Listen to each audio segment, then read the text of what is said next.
ये होक्काइडो प्रखंड है हमारा, पहला वाला जो भाग है होक्काइडो प्रखंड यही है। अब इसको हम अगर ध्यान से देखें तो इसमें हमें कुछ भूरे से भाग दिख रहे हैं और ज़्यादातर भाग कैसे हैं, हरे हैं। तो इस भाग में ज़्यादातर मैदान है जो नदियों द्वारा निर्मित है, यानी जो हरे भाग हैं वो नदियों द्वारा निर्मित मैदान है। और ये जो पहाड़ियाँ हैं इस तरह से हमें बीच में देखिए एक जैसे लग रहा है कि सेंटर है पहाड़ियों का, और उत्तर से दक्षिण कुछ पहाड़ियाँ यहाँ पे फैली हैं और कुछ पहाड़ियाँ यहाँ पे फैली है।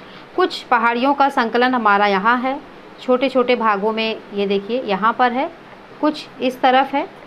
तो इस तरह से हम ये देखते हैं कि अधिकतर पहाड़ियाँ तो हैं लेकिन मैदान भी यहाँ पर ज़्यादा संख्या में पाए जाते हैं। तो ये पहाड़ियाँ कौन सी हैं मुख्य हमारी, तो ये हमारी जो पहली ऊपर से लेके यहाँ तक एक श्रृंखला देख रहे हैं रेंजेस की, ये हमारी किटामी पहाड़ियाँ हैं, ठीक है।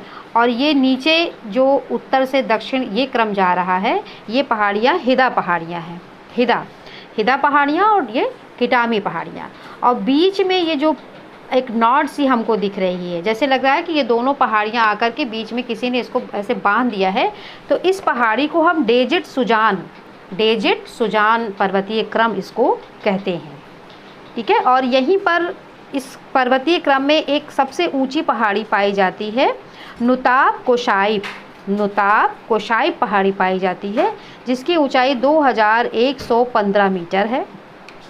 यहीं से एक नदी निकलती है और इस नदी का नाम भी डेजिट सुजान नदी यहाँ से निकलती है, जो पूर्व दिशा में बहती हुई जाकर के प्रशांत महासागर में गिर जाती है। यहाँ से ये जाती है पैसिफिक ओशियन में गिर जाती है।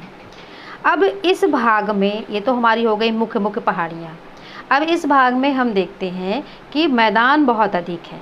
तो वो मैदान कौन कौन से हैं, ये मैदान हमारा जैसा ये पहला हमारा ये हो गया, इधर हमारी इशिकारी नदी यहाँ से निकल करके इशिकारी नदी बहती है, जो होक्काइडो की मुख्य एक नदी मानी जाती है।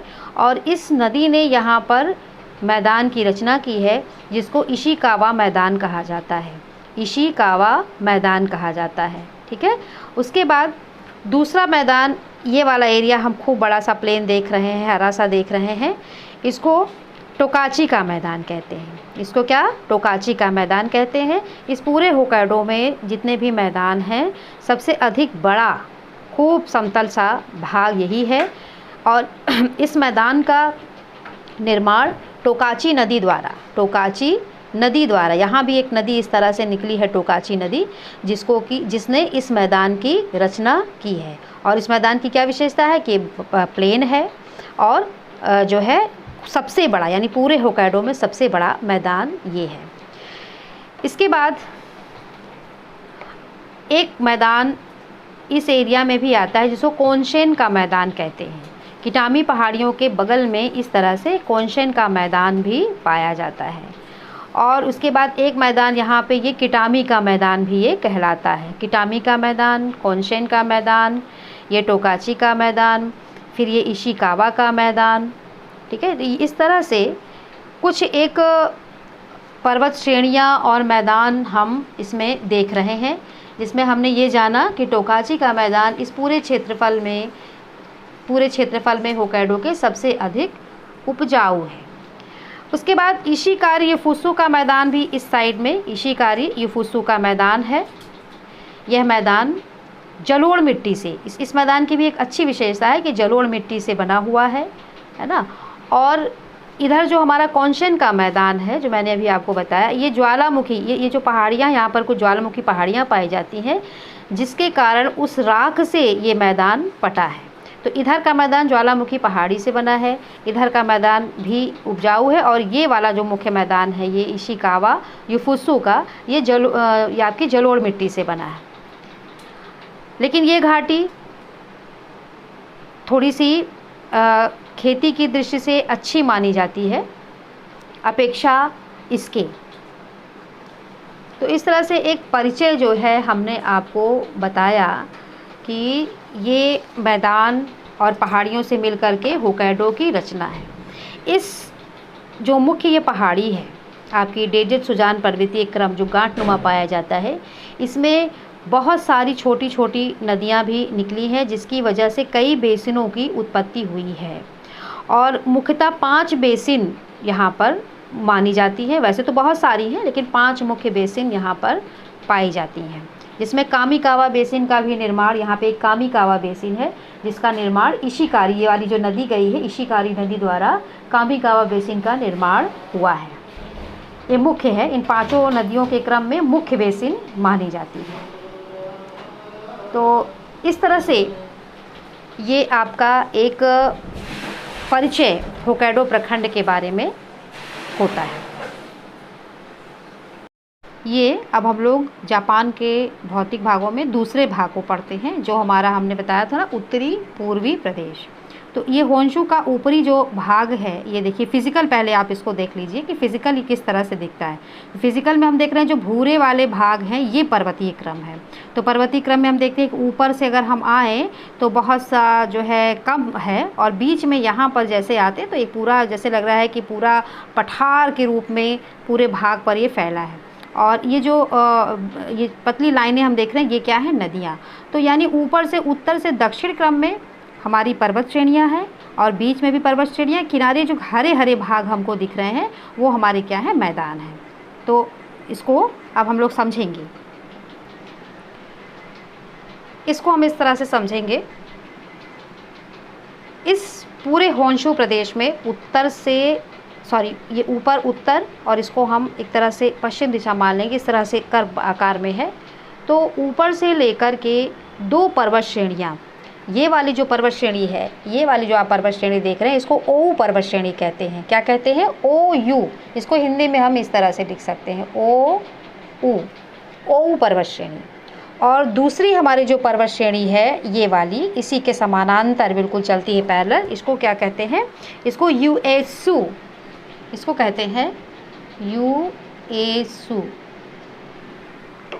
तो 2 पर्वत श्रेणियाँ, एक ओऊ और ये यूएसू पर्वत श्रेणी, दोनों ही एक दूसरे के पैरेलल चलती। जैसे कि आपने भी फिजिकल जब मैंने कलर्ड आपको दिखाया था तो आप देख रहे थे कि यहाँ से यहाँ तक पर्वत श्रेणियों का क्रम इस तरह से फैला है।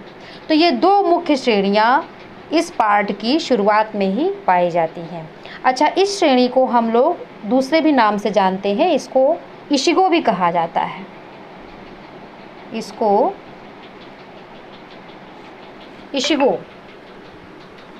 इशिगो पर्वत श्रेणी भी इसको कहा जाता है। तो कुल मिलाकर के इस पूरे पार्ट का नाम इशिगो देवा क्रम, इसको क्या कहते हैं, इशिगो देवा रेंज भी आप कह सकते हैं, आप इसको क्रम भी कह सकते हैं, इशिगो देवा क्रम।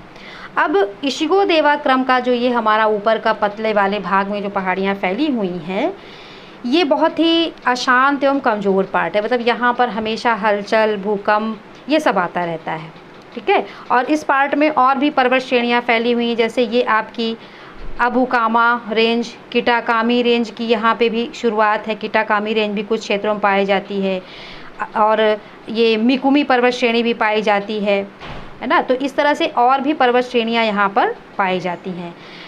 इशिगो रेंज या यूएसू रेंज को मोगामी नदी यहाँ से डिवाइड कर देती है, यानी इस पहाड़ी के बीच से एक नदी बहकर गई है जिसका नाम मोगामी है, यानी यहाँ तक इसकी रेंज क्रम को तोड़ती है। अगर पूछा जाए कि इशिगो रेंज को ब्रेक करने वाली या उसको दूसरे भाग में तोड़ने वाली कौन सी नदी है, तो मोगामी रेंज यहाँ से जो है ये इस तरह से आकर के इधर गिर जाती है। तो ये 2 भाग में इसको तोड़ती है। और यहाँ की जो चोटियाँ हैं, यहाँ की चोटियों की ऊंचाई 5000 से 7000 मीटर पाई जाती है। यानी आपके होक्काइडो में जितनी भी रेंजेस पाई गई थी उससे अधिक ऊंची पहाड़ियाँ इस भाग में मिलती हैं, ठीक है। अब यूएससी श्रेणी और ये आपकी ओऊ श्रेणी में विवर्तनिक बेसिनें बहुत पाई जाती है। विवर्तनिक बेसिन यानी टेक्टोनिक्स बेसिनें पाई जाती हैं बहुत सारी, इसलिए ये भाग बड़ा ही अस्थिर है, हमेशा जो है भूकंपीय क्षेत्र से प्रभावित रहा है, जिसके कारण यहाँ पे विवर्तनिक टेक्टोनिक्स बेसिन जो होती हैं वो बनी हुई हैं, बहुत ज़्यादा यहाँ पे पाई जाती, पूरी रेंज पाई जाती है यहाँ पर। उत्तर से दक्षिण ये जो पूरी की पूरी श्रेणियाँ फैली हैं, इसको केवल मोगामी नदी ने ही नहीं इसको तोड़ा है, इसको बहुत सारी नदियों ने भी है ना ब्रेक किया है कई जगह पर, जैसे योनेशिरो नदी, ओमोनो नदी, अगानो नदी, शिनानो नदी, बहुत सारी नदियों, लेकिन मुख्यतः इसको हम मोगामी को ही याद करते हैं। तो इस तरह से ये आपका एक पार्ट। उसके बाद यह जो भाग है होक्काइडो, जैसा कि आपने देखा कि जापान का पहला द्वीप है, तो वो बहुत ठंडा है, यानी उसका आधा भाग तो बहुत ज़्यादा ठंडा है, जिसके कारण वहाँ पर खेती में बहुत प्रॉब्लम होती है, वहाँ की आबादी बहुत कम है, वहाँ उद्योगों की बहुत कमी है, यानी कुल मिलाकर के बड़ा ही कठिन वातावरण वहाँ का है। लेकिन उसके अपेक्षा ये भाग जो है होक्काइडो का, पहाड़ी क्षेत्र तो है, लेकिन हम देखते हैं कि मैदान यहाँ पर कम है ना। लेकिन फिर भी जो भी मैदान हरे भरे या आसपास पहाड़ियों में, यानी पहाड़ों के नीचे वाले भागों में जो पाए जाते हैं, उन पे जनसंख्या बहुत ज़्यादा रहती है। और यहाँ पर इन पहाड़ियों पर कोणधारी वनों का भी बहुत अधिक वो पाया जाता है, जिसके कारण यहाँ लकड़ी उद्योग को बहुत अधिक प्रधानता दी गई है। लकड़ी उद्योग में बहुत सारे लोग लगे हैं। तो इस तरह से इसकी ये विशेषता, यानी इस भाग से ये भाग कम है क्षेत्रफल में, लेकिन फिर भी जनसंख्या का आधिक्य यहाँ पर पाया जाता है। इस भाग को दो भागों में बांटा, मैंने शुरू में बताया था। इस भाग के दो भाग हैं, एक जापान का आंतरिक भाग और दूसरा आपका प्रशांत महासागरीय भाग। तो ये पहला आपका ये वाला पोर्शन हो जाएगा जापान का आंतरिक भाग, और दूसरा आपका ये वाला पोर्शन हो जाएगा प्रशांत महासागरीय भाग, बाह्य भाग। तो जापान का जो आंतरिक भाग है, इसमें ये वाली जो तटरेखा है बहुत कटी फटी है, जिसके कारण इस क्षेत्र में अपरदन बहुत अधिक हुआ है, बहुत अधिक जो है कटा फटा क्षेत्र है। यहाँ पर गहरी गहरी खाड़ियाँ पाई जाती हैं, है ना। और जो नदियाँ इन पहाड़ियों से निकली हैं, उन्होंने इन खाड़ियों को अवसादों से बिल्कुल पाट रखा है। तो इस भाग में दलदलों की प्रधानता बहुत है, दलदली क्षेत्र यहाँ पर पाया जाता है। मतलब कुल मिला के दलदली है, तो हमारे लिए या जापान के लोगों के लिए यह क्षेत्र अनुपजाऊ हो गया। फिर दूसरा जो प्रशांत महासागरीय भाग है, इस एरिया में इस भाग की अपेक्षा अधिक उपजाऊ मैदान, यानी इन भागों में अधिक उपजाऊ मैदान पाए जाते हैं, ठीक है। लेकिन यहाँ पर जो किटाकामी या अबुकामा जो रेंज है, ये वाली रेंज, इसके बावजूद इन पहाड़ों की तलहटी में आप जैसे जैसे जाएंगे, वहाँ पर जो मैदान हैं वो समतल हैं। तो और इन्हीं पहाड़ियों से दो नदियाँ भी निकली हुई हैं, किटाकामी और अबुकामा, दोनों नदियाँ यहाँ से निकली हैं। और इन दोनों नदियों ने ही इसके आसपास जो उपजाऊ मैदान है उसका निर्माण किया है, जिस पर अच्छे मात्रा में खेती होती है और जनसंख्या भी इन क्षेत्रों में अधिक बसी हुई है। तो कुल मिलाकर के ये आपका सेकंड पार्ट जो है आपका जापान का, यहाँ तक हम इस प्रखंड को मानते हैं। तो ये सेकंड पार्ट हमारा जो है उत्तरी पूर्वी का ये कंप्लीट होता है। तीसरा पार्ट जो हमारा है वो मध्यवर्ती फोसा मैग्ना कांटो प्रदेश है, जिसको हम ये पोर्शन हमने बताया था, तो इसको हम अलग से समझेंगे।